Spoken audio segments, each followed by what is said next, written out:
It's the end of the weekend, but I still wanna turn up. Yeah, I still wanna turn up. All I want is to go again, but you ain't picking your phone up.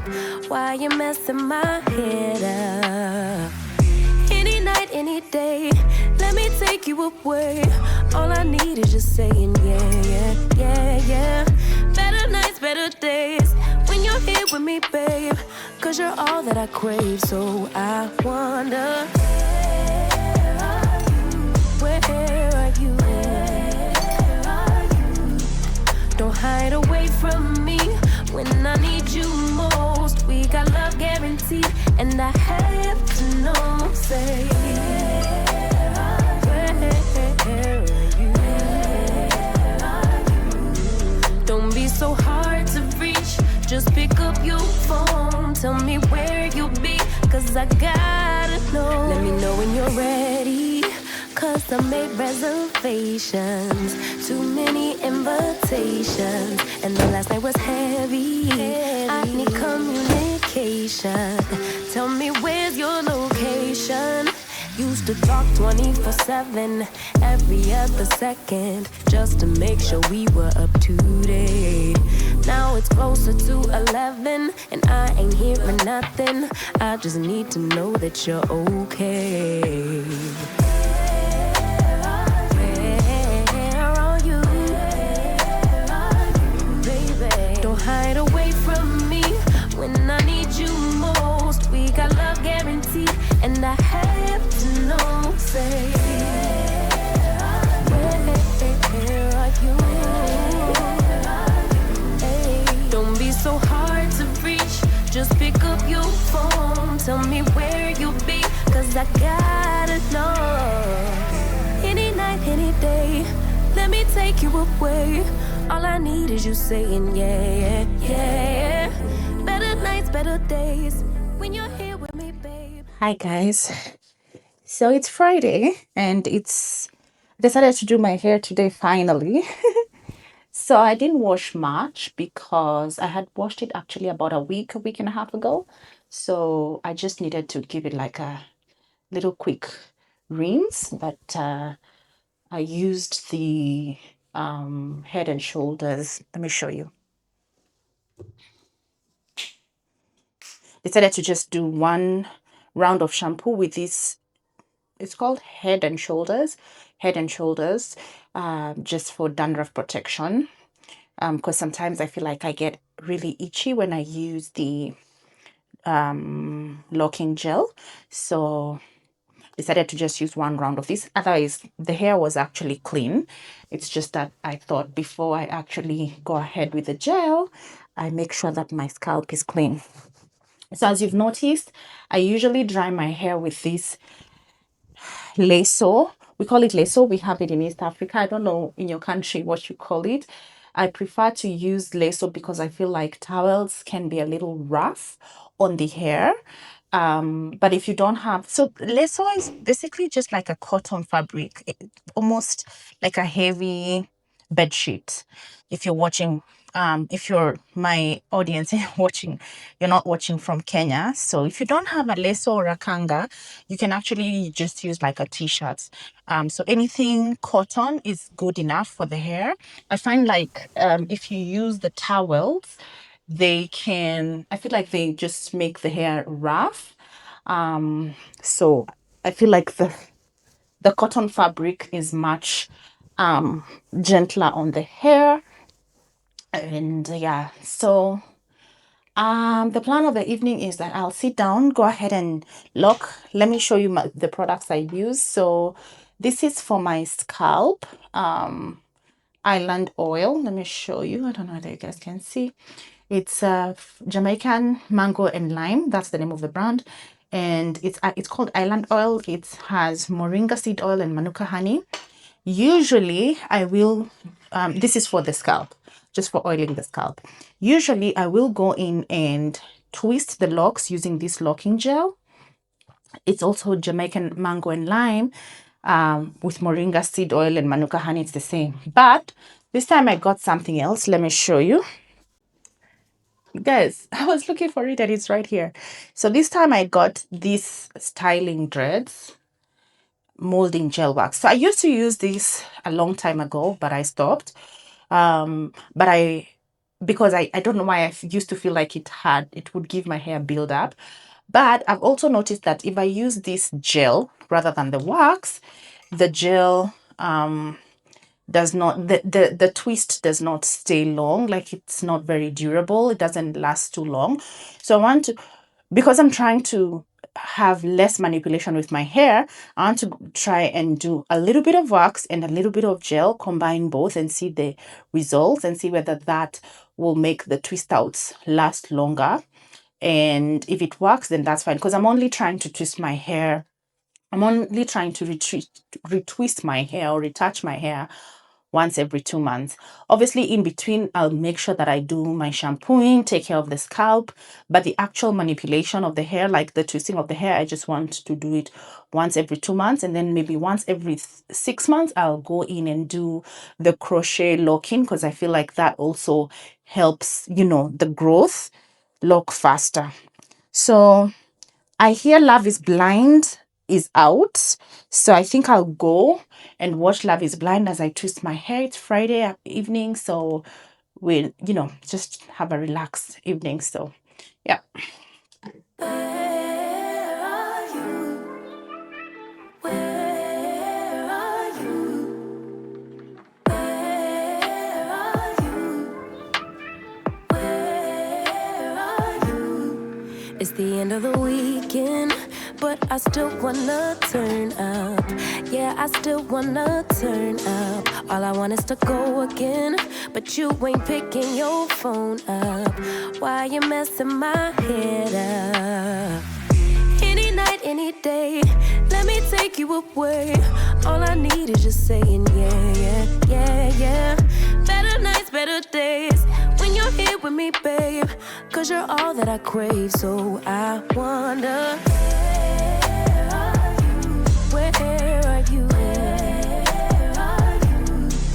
Don't hide away from me when I need you most. We got love guaranteed, and I have to know, say, where are you?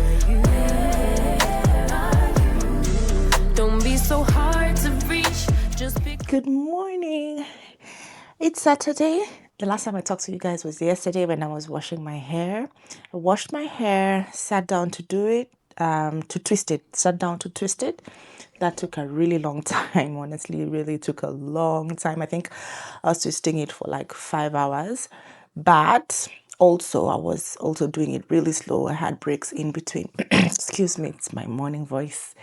I had breaks in between. And also, I was watching Love is Blind, the original Love is Blind, right? And boy, I have so much to talk about. So let me make my bed and then set you up and settle in and sit down and talk to you about my thoughts on Love is Blind so far. Guys, I forgot to show you the hair. Let me show you the final results. I like it. It looks so good, but it took so long to finish. But I think it was worth it. Now I'm ready to go on a date. Somebody ask me to go on a date, please. All right, so I'm gonna go make the bed and then settle in so that me and you can talk about what the hell was that about Love is Blind. Okay.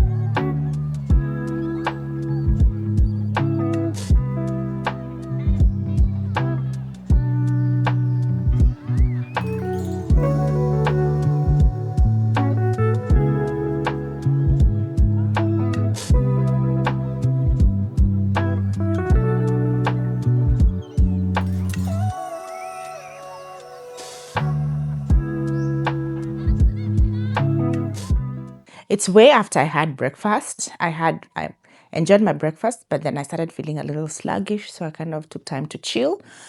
Um, so it's way after that. I almost took a nap actually, but I decided not to. It's such a great, cozy Saturday here, so we're just kind of taking it easy. It's just gonna be a nice, relaxed weekend. I love that for me. Anyway, let's talk about Love is Blind. Shall we get into it? Love is Blind. So this is the new season. I believe it's season 3. Is it season 3? I believe it's season... No. Love is Blind season 9. Wow. Okay, so it's Love is Blind season 9. Not Love is Blind UK, not France, not all these others. The original season 9. So let's talk about my first impression. So on the first episode, I thought, wow, they've done a good job with the cast because I felt like the cast members were diverse. We had a good representation of Caucasian, African American, and, we had the Asian community being represented by, what are their names again? By Patrick, I believe, and Anna. So I thought, okay, good. And then the intros had me thinking that these cast members will also be very deep and not shallow or superficial because they led with a lot of vulnerability with Edmund. Is it Edmund or Edmonton? The African American guy, Edmund, with Edmund, for example, sharing about his upbringing in the foster care system. We had Jordan talking about his experience coming in as a single dad. So I thought, wow, this is a really good, it's going to be a really good season. It's a good sign. It's going to be a good season because vulnerability, check. Diversity, check. And I was thinking, yeah, this season, I have a lot of high hopes for it. So going on into the pods, the first episode, I thought the girls were talking a little too much.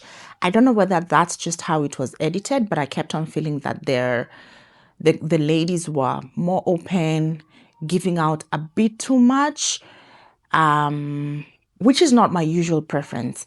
Guys, before I go any further, I just want to say, whatever I say here about this show is my personal opinion, not to be taken for the truth. It's my personal opinion, personal preference, and that's just what it is. Just disclaimer. Anyway, so I thought the girls were giving out too much. Again, I could be a more reserved, more traditional kind of girl when it comes to dating, and I prefer the man to lead. I know how that sounds, but that's just my preference when it comes to opening up. So I felt like the girls were giving a little bit too much too soon, but that's just how I felt. Also, cultural differences. I mean, I was brought up and raised in Kenya, and I feel like ladies from the Western world are a bit more open and out there. So I guess I don't know. So I have my notes. So if you see me looking down, it's because I took notes and I just wanted to make sure that I don't forget some of the points that I remember. Um, so first impression, there was that the lady's talking too much.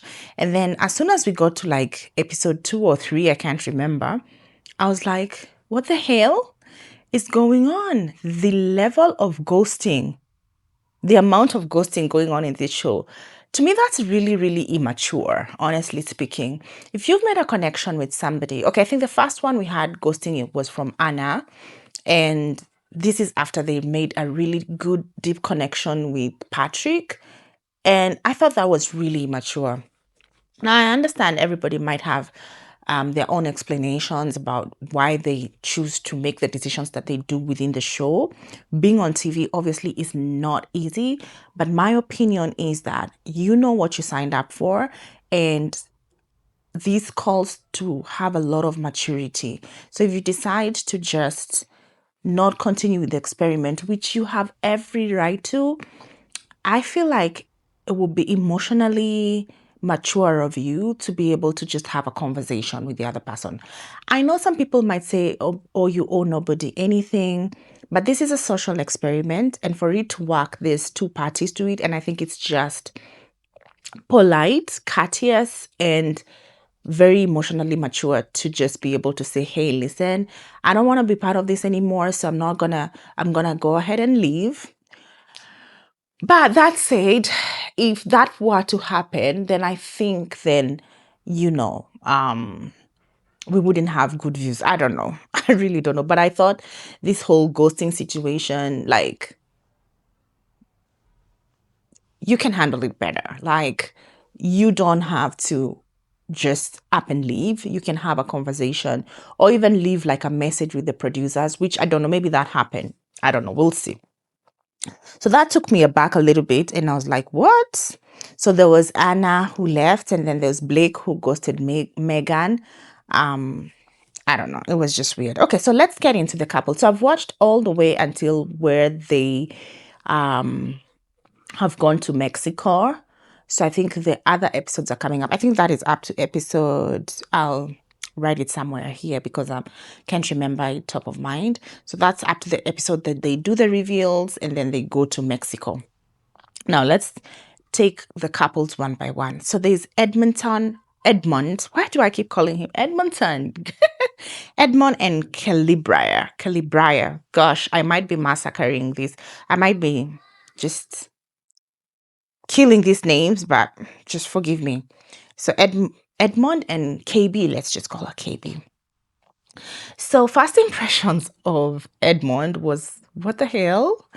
His fashion sense is very strange, but to each their own. And then I just felt like there was a mismatch, obviously, in the pods aesthetically, the way they look, because KB is very like elegant, well put together. Edmund, on the other hand, is a little bit more eclectic, I thought.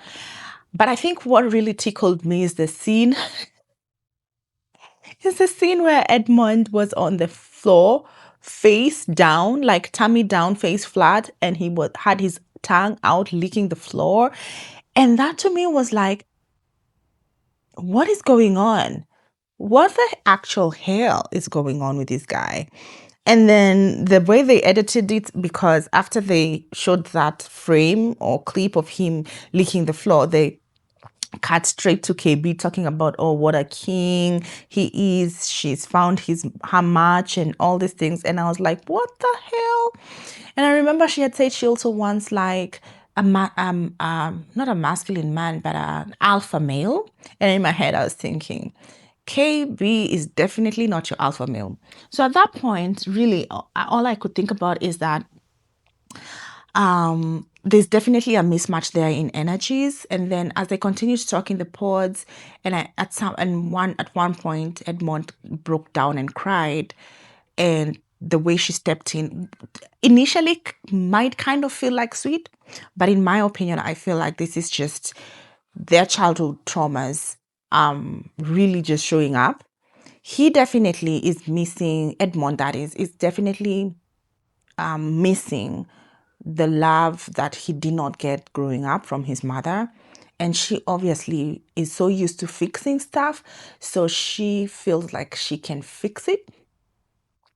So can this relationship work? It can, in my opinion, but I think that it will be a very strange dynamic where she will probably wear, it will be almost like a mother-child relationship because she'll need to really step into that leadership role, and it feels like he will certainly be okay.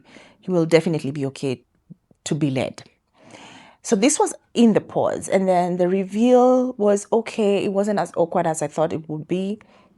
But when they got to Mexico, it really proved the fact that my fears were right. KB is looking for an alpha male. Edmund is definitely not the one. The conversation they were having about she needs a protector, what if, and she was giving him the scenario of what if they're in a club and this man approaches her and and blah blah blah, and she was kind of asking him what would you do, and Edmund says, I don't want trouble, we just walk away babe. And I don't think that's the answer she was looking for. She was looking to hear, he'll step up and confront this guy, and I think that's what she was looking for from him. So KB, you're in for a ride, in my opinion. And also, let's talk about the comb that's perpetually in his hair. Like, is that still on? Anyway, Edmondson and KB. Oh, Edmund, sorry. Edmund and KB, sorry, I don't know. I really don't know whether you're gonna make it, but they might get married, but that is not a marriage that will last. Definitely not the right man for KB.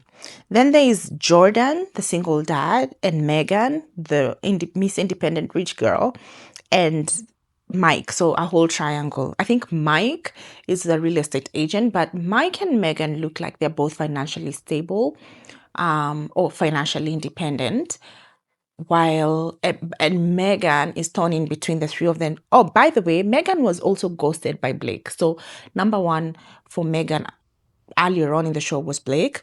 Then Blake ghosted Megan, and then so the three of them were left in this love triangle: Jordan, Mike, and Megan. So initially in the pods, I thought, wow, Jordan is the right person for Megan because he's vulnerable, he's down to earth, the connection with his son, and his son having diabetes, and Megan's dad having diabetes as well. I thought this is perfect. I say I thought because I have other thoughts around this topic. I mean, around this couple after they got to Mexico. Mike, I felt like Mike would be ideal for her lifestyle, not necessarily her desire, because it looks like Megan likes the good life. She likes having that status in society, which is not a bad thing. And she's been able to achieve that for herself. So I felt like she could achieve that with Mike. But Mike, to me, feels very stiff. Like he's set in his ways. He has structure, which is a good thing. I actually don't mind men with structure, but I think Megan, in the pods came off like she's looking for something more, like deeper, more sentimental, more, emotional connection, right? But then there's another side of Mike that I noticed in the pods, not in the pods, sorry, in the quarters when they were hanging out with the boys.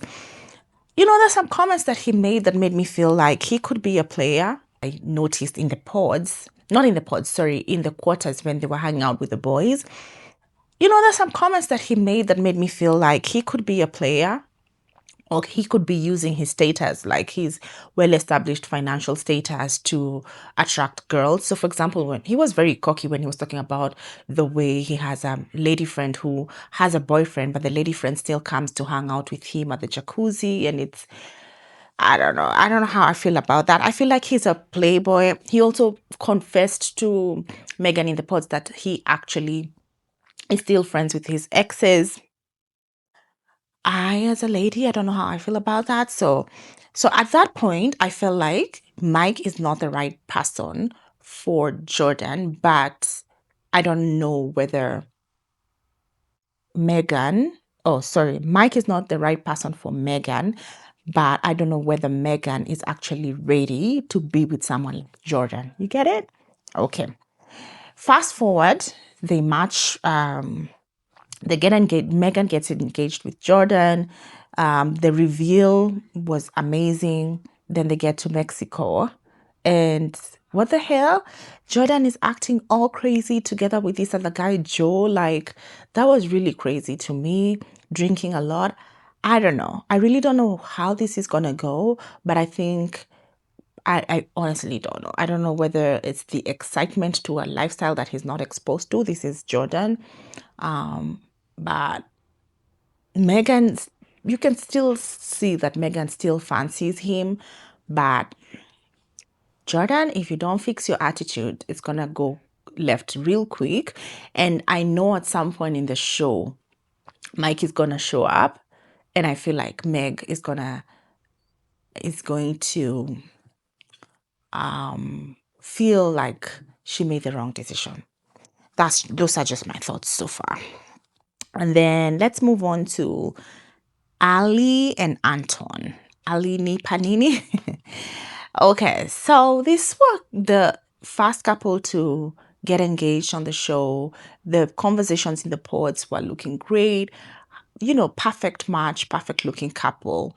Until they got to Mexico. I actually have nothing bad to say about them until they got to Mexico. So I think Ali's Anton's expectations of a wife, Ali cannot match that. Why do I say this? Initially, at some point, she said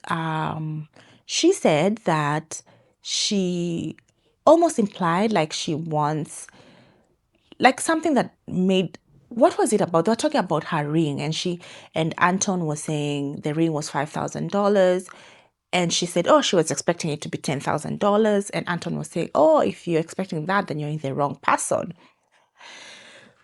While there's nothing wrong for you to expect $10,000 for like your ring to cost $10,000 as a woman, I feel like it's also fair to acknowledge effort. And if the man is saying, I can afford 5,000, I can afford a ring for 5,000, but I cannot afford a ring for 10,000, then you should be empathetic enough, because it's not about the material stuff, it's about the emotional connection you have. So to me, right there was a red flag, because I thought, wow, then this girl must be spoiled. And I don't know whether Anton is looking for that. I think Anton is looking for a traditional wife. So we'll see how it goes. But I don't know. I was rooting for them. I thought that they were going to make it. But this actually might go left. I'm 50-50 about this at this point. Let's take some water. Okay. Moving on. There's Madison and Joe. So Madison and Joe were really good in the pods. I felt like they had a really good connection. But to me, everything went south when on the day of the reveal, when they were getting to reveal, when they got to actually physically meet each other. Joe was really confident in the pods. But his reaction after the reveal was so confusing. He did not express that he's attracted to her. He did not seem excited. He just looked confused and shocked. And I've never been a man, but from what I've seen, most men, if they're attracted to a woman, they will outright say it. You will definitely know. With Joe, we walked out of that reveal that even after that episode, I still did not know whether Joe is attracted to this woman or not. Fast forward, they go to Mexico. They have this short clip in the, in the swimming pool. And it looks like Madison is looking for validation that Joe is actually attracted to her. But Joe is saying all these things like, yeah, you're attractive. It's the language he's using. First and foremost, he seemed very, very nervous. He seemed like he's actually convincing himself that he's attracted to her. He seemed to be focusing on the sexual connection more than the physical attraction or physical, the chemistry that I'm talking about. It looks like he was just trying to get laid, if I can just put it out straight. And then and he was trying to convince himself that, yeah, he's attracted to her. That's what that conversation felt like. He kept on saying or using words like, yeah, you're very attractive, but he would never say, I'm attracted to you. So, John Madison, that will definitely not last, if you ask me. Definitely not last. And even his body language, he's not easily gravitating towards her. She kept on pulling him to her. This is not going anywhere, honestly speaking. And he even said it. He even said his usual type is a skinnier lady. Madison and Joe, it's not going anywhere. Then let's move on to which one do I start with? Let's start with Anna, Kacie, and Patrick. Is it Kacie? Yeah, Anna, Kacie, and Patrick. So Patrick had a good connection from the get-go with both Kacie and Anna. Then I think at some point it gravitated to Anna because of the fact that they share the same culture. And actually I thought, yeah, this is great because then things like even food will, they have that in common. And food is a big thing when it comes to relationships because you want to be able to enjoy the food you cook at home in your marriage. So I thought, yeah, this is actually great. The values are the same. So traditions and stuff like that, it might be easier to navigate. But until Anna decided to leave the experiment with no warning, no nothing. Okay, deuces, Anna. At that point, because I feel like Patrick was all in, I actually thought Patrick would leave the experiment, but he decided to go on with Kacie, which to me felt like really a second option, but I don't know how I feel about it. But I've seen relationships that where the second options have worked. Like in the previous season, I think there was this girl. What was her name? Bliss and Zach. And that worked. And, so maybe. So I thought, okay, maybe let's give it a chance. But then there's one time Kacie and Patrick were having a conversation. And when Patrick revealed that he's Asian, Kacie's body language said the very opposite of what she was saying using her words. So she said, no, her family, I think one of her brothers dates Asians, her family is very diverse, etc. And that wouldn't be a problem. But to me, what I saw, her body language was not saying that. You can clearly tell that Kacie is attracted to white boys, and that was going to be a challenge. So why she changed her mind, I don't know whether it's because she wanted to look good on TV. I don't know. But anyway, so Annie, fast forward, Anna leaves, Patrick gets back to pursuing Kacie, and they continue to have that conversation in another session where they were having a conversation. Patrick and Kacie were having a conversation in the pods. Kacie talks about the way her ex-boyfriend was encouraging her to go on a dating show, and Patrick was shocked. You can clearly tell Patrick is shocked.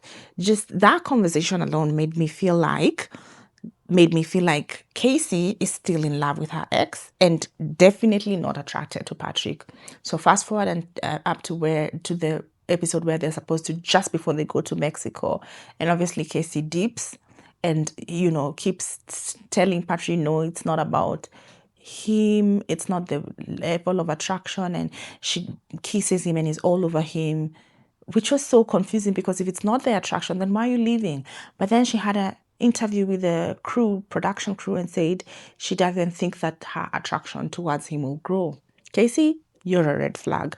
Patrick, you can do better without her. I honestly truly think that if Anna stayed on, that would have been a perfect match. But I think Patrick is a really, really nice guy, and any woman would be very, very lucky to have him. Okay. Last but not least, let's go to Anne and Nick. Anne and Nick.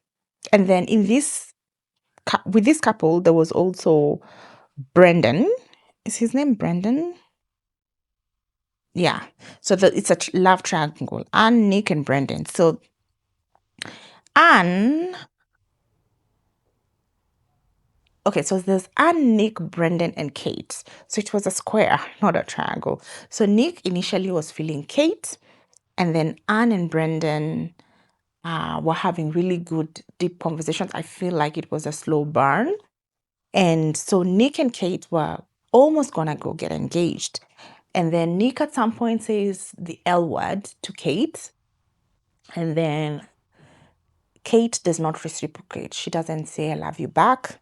I feel like Nick's ego got hurt. And ultimately, that's where it went south with Nick and Kate. And I think, but he kept on saying, no, it's okay, it's okay. But I don't think it was okay with him. And after that, they had a conversation about Christianity and religion. And I feel, my personal opinion, I feel like Nick used that as an excuse to leave Kate, but I don't think that was the real reason. I feel like the real reason was because he was hurt that Kate did not say I love you back. I feel like Kate is a really level-headed human being. So kudos to her, because I truly feel like Nick needs to work on the love bombing, because I feel like that's exactly what he did with Kate, and it's exactly what he did with Anne. And for that reason, that's why I think Anne and Nick will not go anywhere, because I think it was like, because you told another girl just a few days ago that you love her, then you go on and propose to another one and also tell her that you love her. Come on, we get it. You love people. That's love bombing, in my own opinion. I think Anne would have done great with Brendan. Brendan was taking his time, and it's okay. It's okay to take your time, which means he was taking this more seriously, processing it at his own pace.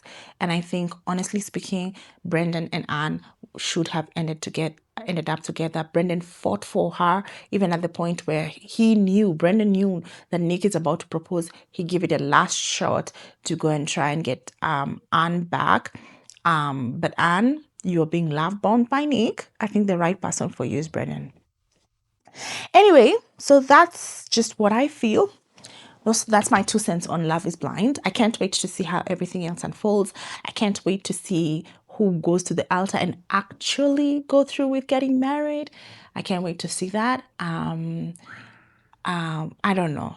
I don't know who's getting married. Honestly, if I really think about it, I think the only couple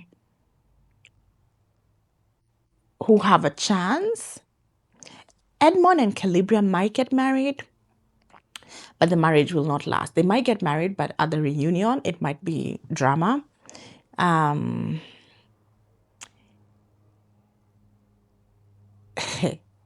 Guys, there might not be a wedding, or maybe Patrick and Anna might surprise us and get back together and get married. I don't know, but I don't know whether I see a wedding in this season, honestly speaking.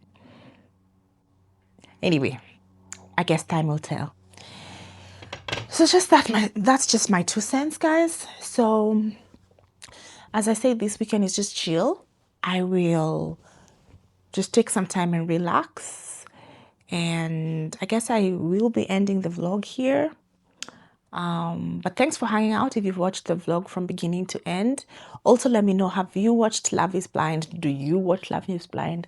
If you haven't, by the way, maybe I should have started this with the spoiler. Please go watch first and then come and see my review.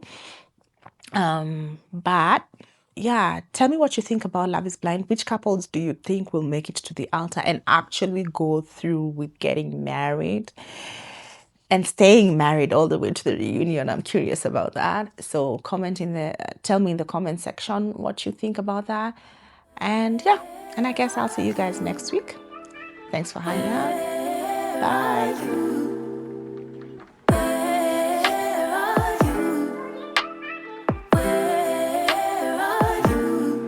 It's the end of the weekend, but I still wanna turn up. Yeah,